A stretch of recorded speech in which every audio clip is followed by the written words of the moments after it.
What's up? Time Talks Med here. Let's start with our cranial nerve series. Cranial nerves are 12 pair of nerves that exit the brain and the brainstem. And in this segment, we will talk detailed about the first cranial nerve, which is the olfactory nerve. And we will do that by first making a quick scheme of the olfactory pathway to get an overview of it. Then we will talk detailed about the olfactory epithelium and nerve, basically which structures are involved in sensing particles of smell. Then we will follow the olfactory pathway and look at which structures in the brain are involved when you smell something. And after that, we will do some clinical relevance and examples of conditions that can alter the normal functioning of this nerve. So, the olfactory nerve conducts the sensation of smell to the brain via the olfactory bulb and tract. Let's visualize this sentence. Here we got a funky smell of some sort. Let's say someone opened a box of tuna next to you, or maybe someone farted. The gaseous odorants will eventually reach your olfactory nerves. Axons of the olfactory nerves are going to come together and run through the cribriform plate of the ethmoidal bone.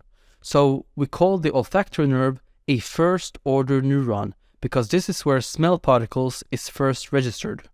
Once they go through the cribriform plate, they will synapse with the neurons in the olfactory bulb. The olfactory bulb is an elongated structure that lies just above the cribriform plate. It continues posteriorly with the olfactory tract. As the olfactory tract approaches the anterior surface of the midbrain, it becomes wide, now called the olfactory trigone, located just in front of the anterior perforated substance. The olfactory trigone now divides into stria. It divides into the medial stria, the lateral stria, and in some cases the intermediate stria, which extends into the anterior perforated substance and ends in a slight elevation called the olfactory tubercle. The lateral stria terminates in the primary olfactory cortex of the temporal lobe, and we'll talk about that in details when we get to it. The medial stria passes to the contralateral olfactory tract and terminates in the limbic structures to contribute to the emotional responses brought on by the smell. Alright, so that is the general outline. Let's now cover this pathway in a little detail, starting from the nasal cavity, and then follow the pathway to understand the mechanism behind smell. So, here we see the nasal cavity, along with the pharynx, oral cavity, and the hard and soft palate. The sense of smell begins in a small area on the roof of the nasal cavity. They are a specialized collection of cells that lines the upper part of the nasal cavity in humans. Let's take a section of that specific region and look detailed into the structures that are responsible for helping with the sense of smell. The olfactory part of the nasal cavity consists mainly of what is called olfactory epithelium. The olfactory epithelium consists mainly of what is called Pseudostratified Columnar epithelium, and it lies on top of the lamina propria. The cells that make up the olfactory epithelium are basal cells that act as stem cells and can differentiate into olfactory epithelium. We have Sustentacular cells, which support the olfactory neuron function. We got olfactory gland cells, or Bowmans cells, which produce mucin. And then we got olfactory receptor neurons. These neurons are formed as a bipolar neuron, which, remember, is a type of neuron that has two extensions. One dendrite that contains non-motile sensory cilia going to the epithelial surface, and one axon going upwards that transmits signals to the olfactory bulb after crossing the cribriform plate. So what happens is, when we inhale, we create a turbulent airflow within the nasal cavity. Odorants has two ways of coming in. One way is through the nasal opening, and another way of detecting smell is through the posterior transfer of odorants from the nasopharynx, which is important for detection of flavor during eating and drinking. Remember, taste is 80% dependent on olfaction, so without the ability to smell, all food and drinks can only be sensed as one of those 5 basic tastes, with no other differentiation possible. So, odorants come in. What happens? You know, one of the most important things about the nasal cavity is that there's a lot of mucus. There's a lot of mucus in this area. And the purpose of mucus is important because not only is it good in basically helping to humidify the incoming air, moistening the incoming air, warming the incoming air, but also certain particles. So certain particles will enter the nasal cavity and diffuse into the mucus. They then bind to certain proteins and get transported to the sensory cilia of the olfactory dendrite. Remember, cilia has specific olfactory receptors on them. Each receptor is capable of binding to several different odorants, some more tightly than others. Each odorant is capable of binding to several different receptors. This provides the basis of combination diversity. So odorant A binds to receptors of neuron 3, 427, and 886. Odorant B binds to receptors of neurons 2, 427, and 743. And the brain then would interpret the two different patterns of impulses as separate odors. This mechanism allows us humans to be capable of discriminating between trillion different mixtures of odorants. Dogs can detect up to 1,000 to 10,000 times more odorants than us. So what happens is an odorant binds to a transmembrane protein, a 7-pass transmembrane protein we call it, since it passes through the membrane 7 times. And it's bound to a G protein, so it's a G protein-coupled receptor. So an odorant binds to a G-coupled receptor and activates the G protein. The activated G protein then gets rid of GDP and binds to a GTP that then activates the adenylyl cyclase, which catalyzes the conversion of ATP to the second messenger cyclic AMP. And when the concentration of cyclic AMP increases within the olfactory cell, it binds and opens ion channels. Now we get an influx of positive sodium and calcium ions and an efflux of negative chloride ions. This neural depolarization continues until the threshold potentially occurs, firing a resulting action potential. So the odorant has to be strong enough to induce an action potential in order for us to smell it. Now the cilia is stimulated and passes signals up via the dendrite and the cell body to the axon on the olfactory sensory neuron.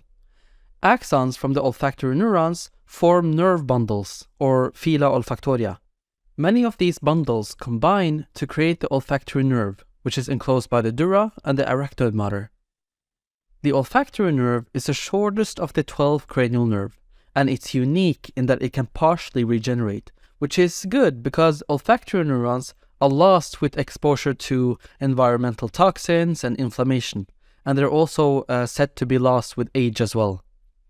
Now, as the axons pass through the cribriform plate of the ethmoidal bone, they enter into what's called the olfactory bulb. In the olfactory bulb, they will synapse with special cells called the mitral cells, and this synapse between the olfactory and the mitral cells is called glomeruli. So they form glomeruli between the axonal and the dendritic branches. Signals are passed through the mitral cells, and it's the mitral cells that carries information of individual odors back to the brain. But we can find other cells here in the olfactory bulb too. There are tufted cells, which are kind of minor version of mitral cells. They're different than mitral cells in that they're smaller. They connect to several glomeruli, whereas mitral cells only connect to one glomeruli. And there are many more. We got more tufted cells than mitral cells. Other cells we can find here too are amacrine granular cells, which are inhibitory interneurons, allowing only the most excitatory impulse to stimulate the mitral cells.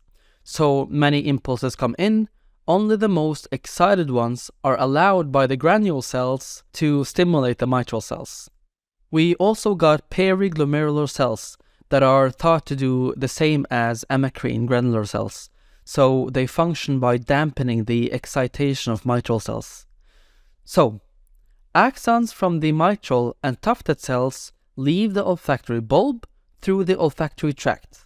The tract passes underneath the medial frontal lobe inside the olfactory groove, and then as the tract gets close to the anterior perforated substance of the midbrain, it becomes flatter and wider as the olfactory trigone. From the olfactory trigone, the tract is going to continue as stria, 3 olfactory stria. There's the lateral olfactory stria, medial olfactory stria, and the intermediate olfactory stria. Cranial nerve 1 is one of two cranial nerves that doesn't directly enter the brainstem, the other being the optic nerve. Let's now follow the lateral stria here for a minute. The lateral stria continues on to an area deep in the temporal lobe called uncus, which is the anterior portion of the medial parahippocampal gyrus. From here, information are sent to the primary olfactory cortex. Now, what the heck is the primary olfactory cortex? The term olfactory cortex is applied to all areas of the cerebral cortex that receive direct fibers from the olfactory bulb. It kind of makes sense, doesn't it? In the past, it has been held that olfactory pathway differ from other sensations in that there's no relay in the thalamus. Usually when you study the nervous system, you see that all the sensory pathways usually sends fibers through the thalamus, and it has long been said that the olfactory pathway differ in that there's no information sent to the thalamus. This concept has now been changed in that while most olfactory fibers reach their cortical targets, some fibers are now believed to reach the thalamus. And because we now understand a little bit more about the olfactory cortex than we used to, we now divide the olfactory cortex into primary and secondary cortical projections. Primary olfactory projections are the areas that first receive information directly from the olfactory bulb. And the main regions receiving direct fibers from the olfactory bulb are a whole lot of areas. We got the piriform cortex, the semilunar gyrus, the anterior part of the entorhinal area. You don't really need to know where these areas are located specifically unless you're researching about them. But what's good to know is that from here, fibers are sent to what's called the secondary olfactory areas, or the secondary olfactory cortex. Fibers are going to go to an area called the entorhinal area, or Brodmann's area 28. It's partially considered a part of the primary olfactory cortex as well, because remember, the anterior part of the entorhinal area receives a few fibers directly from the lateral olfactory stria. But the posterior part of the entorhinal area is secondary olfactory cortex, because it receives fibers from the primary olfactory cortex. The entorhinal cortex is concerned with processing information about odors.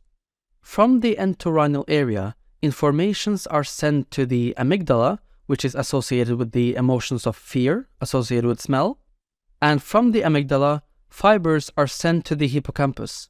And since fibers go to the hippocampus, then you're going to process the smell and form new memory. Hippocampus is associated with memory. Another place that the olfactory cortex is going to send odors information out to are portions of the hypothalamus and the brainstem that triggers the autonomic response involved in appetite, salivation, and gastric contraction. Another place that's going to be involved in all of this is the orbitofrontal cortex. Fibers are going to go from the primary olfactory cortex to the medial dorsal nucleus of the thalamus and then to the orbitofrontal cortex. The orbitofrontal cortex is also a secondary olfactory cortex. It provides a conscious perception of smell. It helps you consciously understand what you're smelling. So you see, whenever you smell something, through the primary olfactory cortex, we gain the ability to discriminate between odors. We can process complex odor mixtures. Odors take direct route to the limbic system, including the amygdala and the hippocampus, the regions related to emotion, memory, and reward. You're consciously aware of the smells through the orbitofrontal cortex. You know, the olfactory sensation has a very interesting pathway. So all of those parts of the brain are involved because of the lateral olfactory stria. The medial olfactory stria are actually going to move around what's called the para-olfactory area, and it's going to go to a specific gyrus here called the subcallosal gyrus. The subcallosal gyrus is also considered a part of the limbic system of the brain, so the reward system, emotions, memory, and all of those things. Now, we talked about the lateral olfactory stria and the medial olfactory stria. Between them, the intermediate olfactory stria, it goes towards the anterior perforated substance of the midbrain region and ends as the olfactory tubercle. The olfactory tubercle is a sensory processing center. It receives input from the olfactory bulb and also from the amygdala, and it's believed to also play a role in the reward system. it identifies reward odors, and based on that, it affects your behavior and decisions. So the reward system represents behavior responses. One thing that's important is that some of these fibers can cross to the other side. Even though most fibers are ipsilateral, some fibers do cross, so smell is bilateral. So up until now, we talked about the olfactory pathway, we talked about where it's going to in the cerebral cortex. Now let's talk about what happens if it's not functioning correctly. Anosmia is when you temporarily or permanently lose the ability to smell, and there's a lot of conditions that can cause this. One of the most common causes of anosmia is some type of inflammation or infection. Imagine if there's some sort of inflammation in this area, any type of situation like that, a lot of mucus builds up. Now the odor molecules have to travel a further distance, and they have to be dissolved a further amount. Now there are less molecules that reach the olfactory receptors. You know what else is important? Remember I told you that smell is directly related with taste? If you've ever been clogged and have a nasal infection, you probably also notice that your taste of food is also not very great. That's because a lot of these information from the olfactory neurons are going to be intertwined with the cerebral cortex in certain taste centers. Inflammation can also damage supporting cells and the actual olfactory dendrites, which can also cause anosmia. Blocking of the nasal pathway can cause anosmia. Trauma of the orbit or the nasal cavity can cause anosmia, damaging the ethmoidal bone, the cribriform plate of the ethmoidal bone. If there's a pathological lesion in the brain of any of those pathways we talked about, that can alter the perception of smell. Also, if there's a degenerative central nervous system disease, that can damage the neurons that take impulses towards the brain, reducing the amount of smell. Then we got something called dysosmia.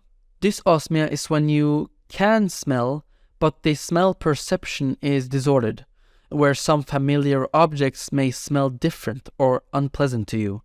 They can further be divided into parosmia, where normal smell now taste or smell unpleasant or disgusting, and phantosmia, where you detect smells that aren't really there in your environment. Terrible condition. Parosmia are usually caused by chronic conditions, so chronic nasal congestion, chronic sinusitis, or prior head traumas can also contribute to this. And any damage to the olfactory nerve fibers can occur as a complication of upper respiratory tract infection. And in some cases, a decrease in the number of nerve fibers from these infections mean that there are not enough different fibers to accurately differentiate odors, which, result in parosmia. Phantosmia has been shown in people with inflamed sinuses as well, but there are some medications that can also trigger the olfactory hallucinations, especially in some type of antipsychotics, anti-migraine medicine, and anti-seizure drugs as well. Brain tumors can cause olfactory hallucinations as well, depending on where the lesion is. And in some cases, that can be a clinical sign of a tumor within the central nervous system. Alright, now a quick recap. There's a smell in your environment. These gaseous odorants will eventually reach your olfactory nerves. Axons of these olfactory nerves are going to come together and run through the cribriform plate of the ethmoidal bone. So we call the olfactory nerve a first-order neuron because this is where smell is first registered. Once they go through the cribriform plate, they will synapse with neurons in the olfactory bulb. The olfactory bulb continues posteriorly with the olfactory tract. As the olfactory tract approaches the anterior perforated substance, it becomes wide, now called the olfactory trigone. The olfactory trigone now divides into stria. How many stria does the olfactory trigone divide into? 3 stria. Those are the medial stria, the lateral stria, and in most cases, the intermediate stria. The lateral stria terminates in the primary olfactory cortex of the temporal lobe, and the lateral olfactory stria contains the largest number of fibers in the olfactory tract and is responsible for the majority of functioning of the olfactory transmission. So it enters the temporal lobe near the uncus, where the primary olfactory cortex is. The medial stria passes to the contralateral olfactory tract and terminates in the limbic structures that contribute to the emotional response brought on by the smell. The intermediate stria extends into the anterior perforated substance and ends in a slight elevation called the olfactory tubercle, which plays a part in the reward system. So that was all I had for the first cranial nerve. The next video is going to be about the second cranial nerve, the optic nerve. Alright guys, so that pretty much covers the olfactory nerve. Thank you so much for watching another one of my videos. If you enjoyed, learned something from it, please remember to like, comment your favorite moment, subscribe, turn on those notifications. If you're looking for other ways to support, go ahead and check the link in the description box. Have fun y'all, peace.